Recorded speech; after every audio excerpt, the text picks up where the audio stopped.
क्या समय वास्तविक है? काल, शाश्वत सत्य के प्रकाश में हम अपना जीवन घड़ी के अनुसार जीते हैं, लेकिन क्या वास्तव में समय शाश्वत सत्य है या केवल मन की एक रचना? उपनिषद बताते हैं कि समय केवल परिवर्तन के क्षेत्र में अस्तित्व रखता है।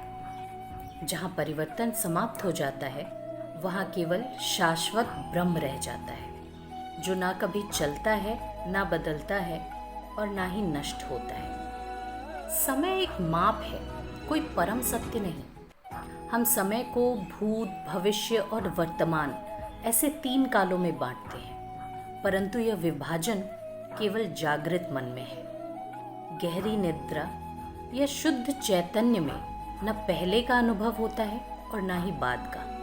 समय मन के साथ ही प्रकट होता है। काल मन में उत्पन्न होता है। जब मन सक्रिय होता है, तभी वह समय की कल्पना करता है, जैसे वह नाम, रूप और स्थान का निर्माण करता है। वैसे ही समय भी उसकी एक कल्पना है, कोई स्वतंत्र सत्ता नहीं। ब्रह्म समय से परे है।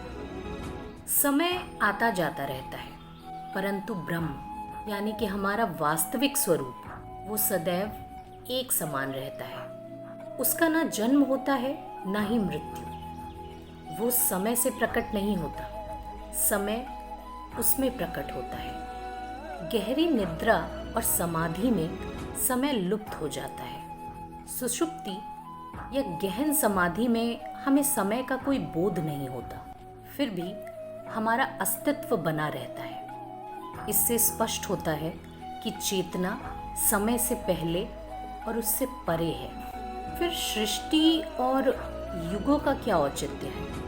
वेदों में युगों, कल्पों और प्रलयों की बात बताई गई है, किंतु ये सभी माया के क्षेत्र से संबंध रखते हैं। इनका अस्तित्व केवल सापेक्ष जगत से है। शाश्वत ब्रह्म इन सब से परे और अपरिवर्तनीय है। मॉडर्न फिजिक्स भी समय की भूमिका पर प्रश्न उठाती है।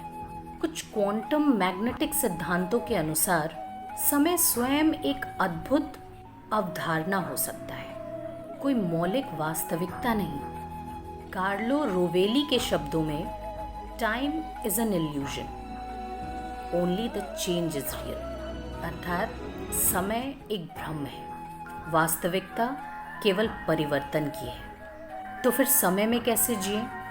समय का उपयोग करें, पर उसके बंधन में ना बंधें। संसार में अपने कर्तव्यों का पालन करें, पर यह स्मरण रखें कि आपका वास्तविक स्वरूप कालातीत आत्मा है, जो ना कभी जल्दी में होती है और ना ही कभी देर से पहुंचती है, बल्कि सदैव वर्तमान में स्थित रहती है। तुम ना घड़ी की टिक टिक हो और ना ही उगते या डूबते हुए सूरज।